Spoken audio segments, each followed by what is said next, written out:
चलिए आज की जो क्लास है सी प्लस प्लस की, उसमें हम थोड़ा सा कंसेप्ट देखेंगे सी प्लस प्लस के बारे में।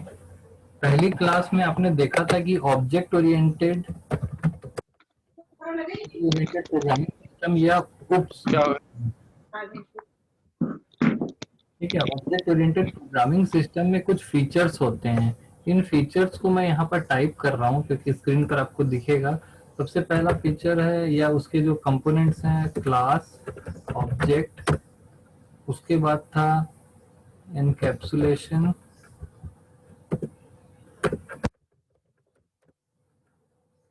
Abstraction, inheritance, polymorphism, dynamic binding. इस तरीके के कुछ फीचर्स आपको 6-7 फीचर्स देखने के लिए मिलेंगे, 8 फीचर्स अलग अलग नाम से देखने के लिए मिलेंगे। तो हम देखते हैं कि क्लास, ऑब्जेक्ट, इनकैप्सुलेशन, एब्स्ट्रैक्शन क्या होता है। हम आज इतना चीज देखेंगे,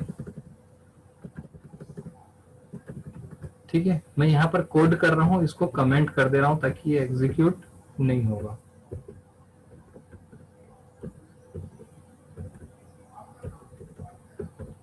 ठीक है, यहाँ पर हम लोग देखते हैं और सबसे पहले हम लोग यहाँ पर करेंगे हैज इंक्लूड iostream.h,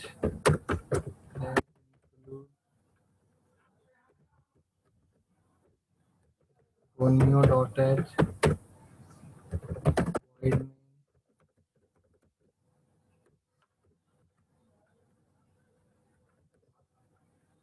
यहाँ पर अगर मुझे void main के साथ एक क्लास बनानी है, कोई डेटा टाइप बनाना है, तो हम यहाँ पर क्या करेंगे, क्लास dob, ठीक है। इसके अंदर मैंने क्लास के अंदर पब्लिक सेक्शन बनाया और इसमें मैंने लिखा पब्लिक सेक्शन में इंट dd yy, ऐसे भी बना सकते हैं, 3 बार भी बना सकते हैं। क्लियर है। तो यहाँ पर मैंने एक प्राइवेट सेक्शन भी बना लिया और इसके अंदर लिखा इंट पास कोड, ठीक है। इंट पास कोड लिख लिया मैंने और पास कोड की वैल्यू भी आप दे सकते हैं यहाँ पर। तो पास कोड की वैल्यू हम यहाँ पर दे देते हैं, चलिए 100, यानी मेरा पास कोड 100 है। क्लियर है। dd की वैल्यू मैं रख देता हूँ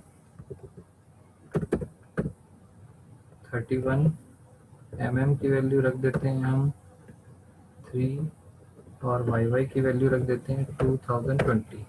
सिंपल सा मैंने क्लास बनाया है, यहाँ पर आप देख सकते हैं सिंपल सी क्लास है। इसमें प्राइवेट मेंबर है एक और एक पब्लिक मेंबर है।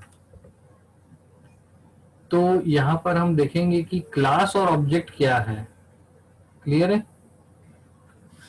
तो यहाँ पर आप देख रहे हैं कि ये जो दिख रही है इसमें dob नाम की एक क्लास है। हमने क्लास बनाया और जब किसी दूसरे फंक्शन के अंदर या दूसरे क्लास के बाहर हम यहाँ पर इसका ऑब्जेक्ट बनाते हैं, ऑब्जेक्ट बनाने के लिए सेम हम लिखेंगे dob और ऑब्जेक्ट का नाम।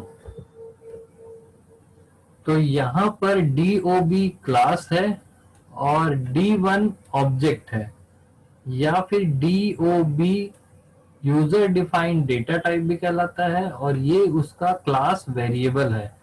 क्लियर है। तो इस कोड में void main के अंदर मैंने क्लास और ऑब्जेक्ट यूज किया है।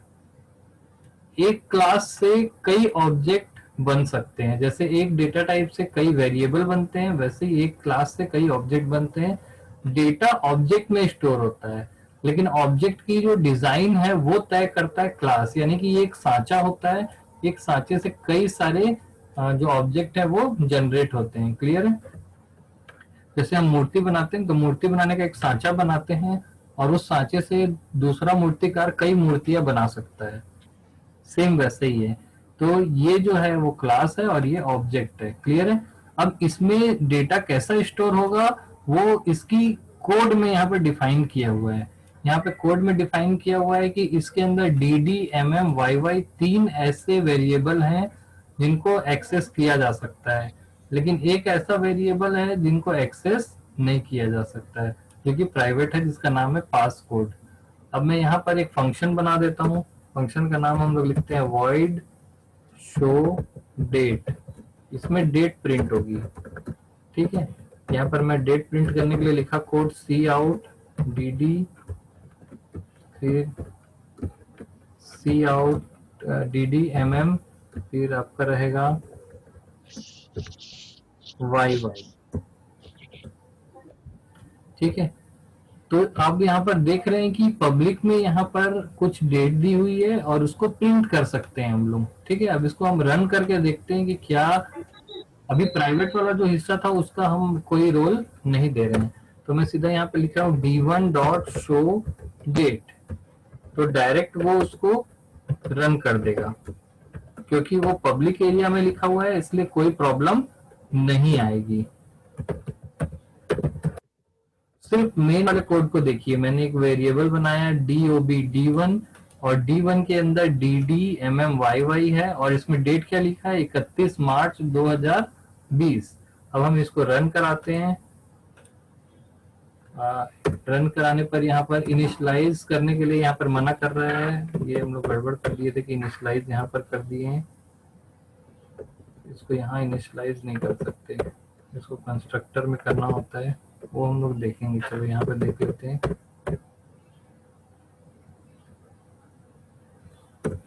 void get नाम से एक फंक्शन बनाते हैं। get में सभी को इनिशियलाइज कर देते हैं। सबसे पहले passcode equal to 100, passcode equal to 100, उसके बाद है dd equal to 31, mm equal to 3 और yy इक्वल टू 2020, ठीक है। ये हमारा कोड बन गया, तैयार है कोड बन के। अब यहाँ पर मेन में जब हम रन कराएंगे तो सबसे पहले इसको d1 डॉट गेट कर देंगे। इससे क्या होगा, उसमें d1 में वैल्यू चले जाएगी और फिर शो करके हम उसका डेट देख सकते हैं। तो चलिए रन कराते हैं इसको। अब दो एरर आई है, डिक्लेरेशन टर्म, अच्छा यहाँ पे सॉरी ब्रैकेट के बाद यहाँ सेमीकोलन लग गया। एक एरर और क्या है, ठीक है। डेट प्रिंट हो गई 31/3/2020, आपको दिखाई दे रहा है 31/3/2020। अब मैं यस सर। Yes sir.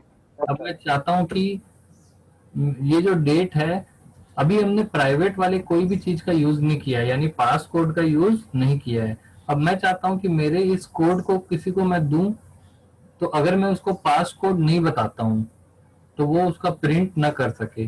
तो पास कोड ना प्रिंट करने के पहले मैं यहाँ पर उससे डिटेल मांग लूंगा। If sorry see out enter your code, ठीक है। इसमें कोड दिया जाएगा और फिर करेंगे सीन। यहाँ पर मैं एक कोड के लिए एक और ले लेता हूँ वेरिएबल,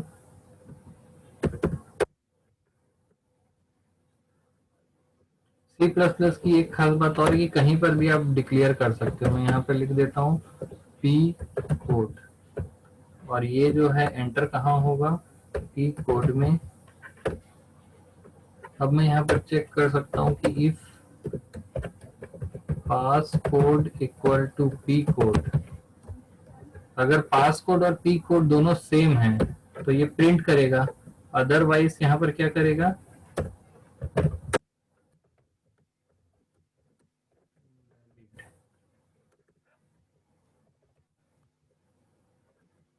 पास, ठीक है। अब इसको रन करते हैं। देखिए जब मैं इस कोड को किसी को दिया और कोई अपने मेन में रन कर रहा है तो यहाँ पे पास कोड मांगेगा, मैंने 44 दिया, इनवैलिड पास कोड बोल दिया वो। और दोबारा जब मैंने इसको रन किया और 100 लिखने पर ये मुझे डेट दे देगा। क्लियर? तो यस सर। यहाँ पर मैंने जो यस क्लास सर। यहाँ पर मैंने जो क्लास बनाई है, इसको मैं कंपाइल करके इसका कंपाइल्ड कोड दूसरे को दे सकता हूँ। क्लियर है? तो इस तरीके से मैं यहाँ पे प्राइवेट वाली चीज को एक्सेस नहीं कर सकता। अगर मैं यहाँ पर प्रिंट कराना चाहता हूँ, पास कोड उस क्लास के अंदर ही है। मैं अगर यहाँ पे लिखता हूँ सी आउट D1 डॉट पास कोड, तो चूंकि D1 के अंदर ही देखो यहाँ पर इसके अंदर ही पास कोड है, और पास कोड में क्या स्टोर है 100। तो इसकी वैल्यू अगर मैं देखना चाहूँ तो मैं D1 डॉट डी को देख सकता हूँ। D1 डॉट डी मैं यहाँ से प्रिंट करा सकता हूँ। कैसे, यहाँ पर देखते हैं D1 डॉट डी। अच्छा, कोड मांग रहा है ये देखिए D1 डॉट डी में यहाँ पर 31 लास्ट में प्रिंट हो रहा है ना। इसको मैं फिर से दिखा देता हूँ। ये वाला जो चीज है इसको हटा देते हैं हम लोग।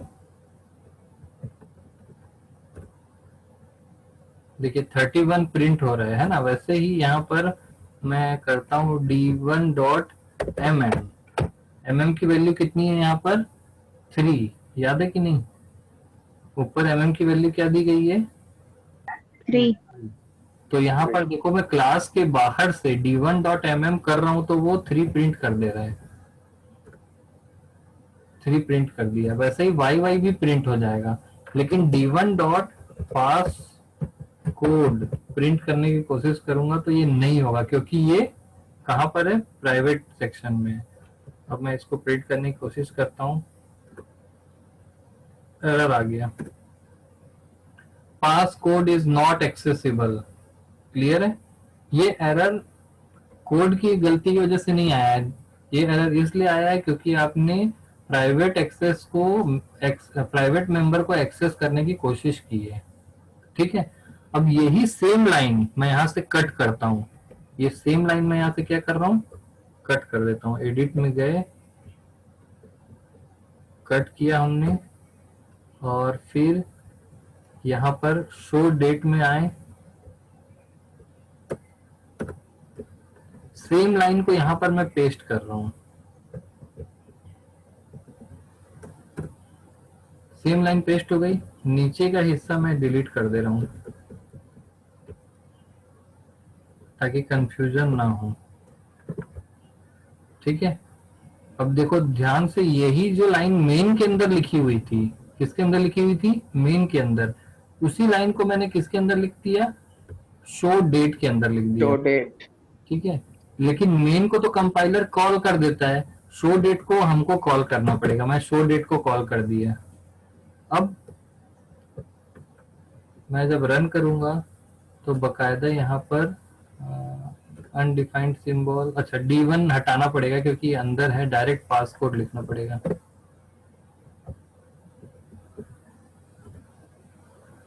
पास कोड प्रिंट हो गया।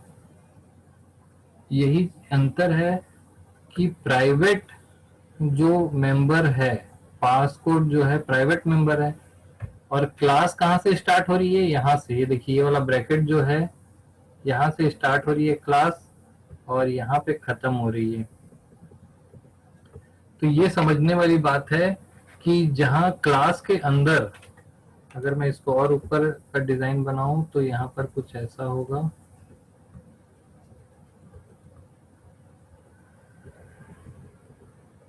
ये आपका क्लास है, जो सेलेक्टेड एरिया है वो क्लास है। क्लियर है। इस क्लास में यहाँ पर 2 एरिया दिख रहे हैं आपको, प्राइवेट और पब्लिक। ठीक है। प्राइवेट एरिया में लिखा हुआ है पास कोड।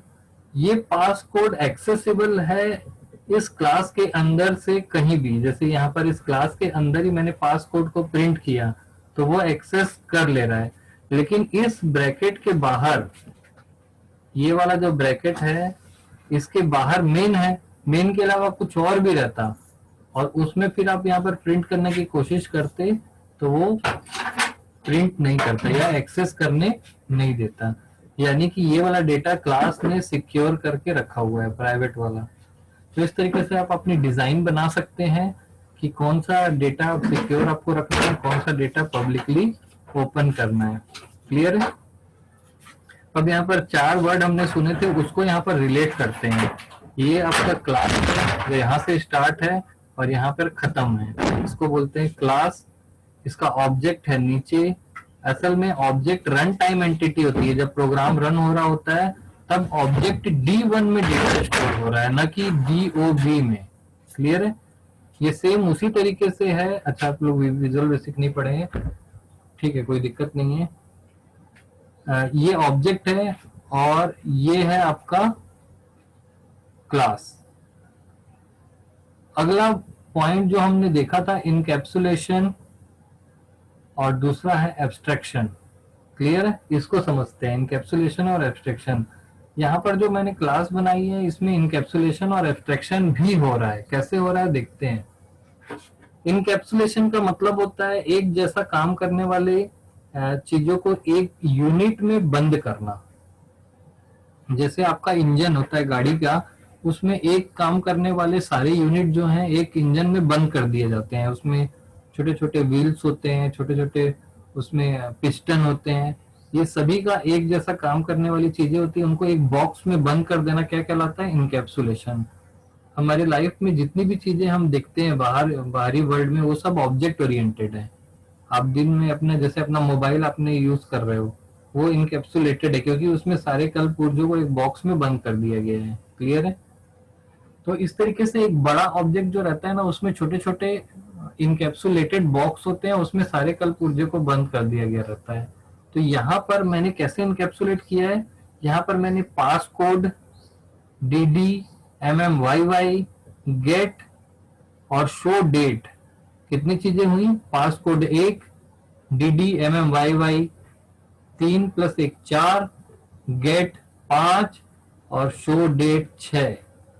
इन छह चीज को मैंने DOB के अंदर बंद कर दिया है, सिंगल यूनिट बना दिया गया है। DOB कैसे बंद किया? यहाँ पर मैंने ये वाला ब्रैकेट लगाया और यहाँ पर ये वाला ब्रैकेट लगाया, इन दोनों ब्रैकेट के अंदर मैंने बंद कर दिया है। तो जब भी मैं DOB लिखूंगा यहाँ पर, तो DOB में D1 लिखूंगा तो इस D1 के अंदर छह चीजें मिलेंगी। पास कोड भी मिलेगा, DD MMYY भी मिलेगा, गेट भी मिलेगा, शो डेट भी मिलेगा। तो छह चीज को मैंने एक बॉक्स में बंद कर दिया और उस बॉक्स का नाम मैंने दिया DOB। क्लियर है? इस प्रोसेस को क्या बोलते हैं? इनकैप्सुलेशन। तो यहाँ पर मैंने क्लास बना करके इनकैप्सुलेट किया है। असल में कोई भी आप क्लास बनाएंगे तो उसमें इनकैप्सुलेशन होगा ही। क्लियर है? तो क्लास में मैंने इनकैप्सुलेशन किया है, और इस क्लास के बाहर जब आप जाएंगे तो आपको एब्स्ट्रैक्ट डेटा दिखाई देगा। जैसे यहाँ पर आप इसको बोलते हैं एब्स्ट्रैक्शन। आपने लिखा D1.showDate, आपको असली में नहीं पता है कि शो डेट में क्या काम हो रहा है, क्योंकि आपके पास सिर्फ इतना कोड रहेगा। आपको असली यहाँ पर क्लास भी हम ही बना रहे हैं और मेन भी हम ही बना रहे हैं, लेकिन जब असली में वर्क होता है, रियल वर्क होता है, तो क्लास कोई और बनाता है और मेन पे कोई और यूज करता है। जैसे कि अभी हम जो सीख रहे हैं, अभी सांचा भी हम ही बना रहे हैं और मूर्ति भी हम ही बना रहे हैं सांचे से। लेकिन जब असली वर्क होता है तब सांचा एक पर्सन बनाता है और वो सांचा दूसरे को देता है, फिर उस सांचे से दूसरे लोग मूर्ति बनाते हैं। क्लियर है? तो एक मिनट के लिए हम सोचते हैं कि ये क्लास का डिजाइन हमने नहीं बनाया है, तो वो क्लास का कोड हमको दिखाई नहीं देगा। वो जैसे हम अभी इंट का कोड नहीं देख पाते हैं, फ्लोट का कोड नहीं देख पाते हैं, क्लियर स्क्रीन का कोड नहीं देख पाते हैं, गेट ch का कोड नहीं देख पाते हैं। सिर्फ हमको ये पता है कि गेट ch लिखने से ये काम हो जाएगा। एक्चुअल क्या वर्किंग हो रही है, क्या कोड हो रहा है, वो हमको नहीं पता है। तो एक मिनट के लिए मानते हैं कि हम दूसरे वाले प्रोग्रामर है और किसी ने हमें DOB नाम का क्लास बना करके दिया है, और हम इस क्लास का यूज करेंगे कैसे? उसका ऑब्जेक्ट बनाएंगे। ऑब्जेक्ट एक से अधिक बन सकता है, और उसके फंक्शंस को या डेटा को हम यहाँ पर कॉल कर लेंगे। लेकिन गेट करने पर क्या कोड लिखा गया है, क्या काम हो रहा है, वो हमको जानने की जरूरत नहीं है, क्योंकि वो डेटा एब्स्ट्रैक्ट है। जैसे आपके पास गाड़ी आती है तो आपको जानने की जरूरत नहीं होती है कि इंजन के अंदर क्या हो रहा है, कैसे हो रहा है। सिर्फ आपको ये जानना जरूरी, ये जानना रहता है कि आपका जो इंजन का जो गियर है वो कैसे चेंज होगा। गियर चेंज करने पर अंदर इंजन में क्या चेंजेस आते हैं और कैसे गाड़ी तेज हो जाती है, ये सब आपको जानने की जरूरत नहीं है। क्लियर है? समझ में आया? Yes sir. वो एब्स्ट्रैक्ट रहता है। आप सभी लोग गाड़ी चलाने जानते हैं, लेकिन इंजन में अंदर क्या हो रहा है वो किसी को नहीं पता है। क्लियर? इंजन है, Yes, sir. गाड़ी का जो इंजन है उसका एब्स्ट्रैक्ट डेटा, यानी कि जो गियर का जो पैनल होता है वो आपको आसान लगता है और वो आसान चीज आपको दिखाई जाती है, बस गियर चेंज करना आ गया, मतलब गाड़ी की इंजन को हैंडल करना आ गया, जबकि इंजन बहुत कॉम्प्लेक्स होता है। अगर आपको डायरेक्ट बोल दिया जाए कि इंजन के अंदर जाके ये वाला नट टाइट करो तब गियर चेंज होगा, तो बहुत 100 में से 99 लोग गाड़ी नहीं चला पाएंगे। क्लियर है? तो इस तरीके से आपको जो कॉम्प्लेक्स डेटा होता है वो क्लास के अंदर छुपा दिया जाता है, सिर्फ इजी इजी डेटा यहाँ पर दिखाया जाता है, जैसे d1 dot show that, d1 dot gate. बस हमको ये जानना है कि d1 डॉट गेट लिखेंगे तो इनपुट आ जाएगा, और शो डेट करेंगे तो डेट प्रिंट हो जाएगी। वहां पर क्या कोड है हमको जानने की जरूरत नहीं है, जैसे इंजन में क्या हो रहा जी है सर। अंदर, वो सब जानने की जरूरत नहीं है। इस प्रोसीजर को बोलते हैं एब्स्ट्रैक्शन। तो सी प्लस प्लस में जब भी हम क्लास बनाते हैं ना, तो मेन पर हमको एब्स्ट्रैक्ट डेटा ही दिखाई देता है। क्लियर है? जी सर। Yes sir. तो अभी आपको एब्स्ट्रैक्शन समझ में आया, जो उसका डेफिनेशन है, और क्लास में हम कैसे एब्स्ट्रैक्ट किए, क्लास ऑब्जेक्ट से इनकैप्सुलेशन कैसे किए ब्रैकेट लगा के। हमारे इंजन में भी इनकैप्सुलेशन होता है। इंजन में इनकैप्सुलेशन कैसे होता है, सारे पार्ट्स को एक जगह रखा जाता है, फिर एक कवर बनाई जाती है, कवर के अंदर उसको पैक करके स्क्रू ड्राइवर से कस देते हैं, इसको बोलते हैं इनकैप्सुलेशन हमारे गाड़ी के इंजन में। लेकिन कंप्यूटर में सी प्लस प्लस में हमने एक क्लास बनाई डीओबी, और डीओबी क्लास में यहाँ ब्रैकेट ओपन किया और यहाँ पे ब्रैकेट क्लोज कर दिया, तो इसके बीच का जो एरिया है वो इनकैप्सुलेट हो जाता है, ऐसा मानना, ये वर्चुअली इनकैप्सुलेट हो गया, ये वाला एरिया जो है वो क्या हो गया, इनकैप्सुलेट हो गया है। तो क्लास बनाते हैं तो हम यहाँ पर इनकैप्सुलेशन कर देते हैं। इसके अलावा जब हम इनकैप्सुलेशन करते हैं तो जो मेन फंक्शन होता है वहां पर हमको सिर्फ एब्स्ट्रैक्ट डेटा, सारांश दिखाई देता है, पूरी डिटेल यहाँ पे दिखाई नहीं देती है, और जो भी एब्स्ट्रैक्ट डेटा होता है वो सिंपल होता है। तो इससे फायदा क्या होता है, बहुत कॉम्प्लेक्स कॉम्प्लेक्स जो कोड है उनको हम एक जगह बंद कर देते हैं या इनकैप्सुलेट कर देते हैं, और फिर हमको उसकी सिंपल सिंपल चीज यहाँ पर दिखाई देती है। तो कोड की जो कठिनाई थी, जो बहुत हैवी हैवी कोड होता है, वो आसान लगने लगता है, उसको मेंटेन करना आसान हो जाता है। क्लियर है? तो जी सर। इस प्रोग्राम में आपने ये 4 पॉइंट्स को सीखा with example, class, object, encapsulation और एब्स्ट्रैक्शन। एब्स्ट्रैक्शन। ठीक है? अब इसमें किसी को कोई डाउट है तो आप लोग पूछ सकते हो।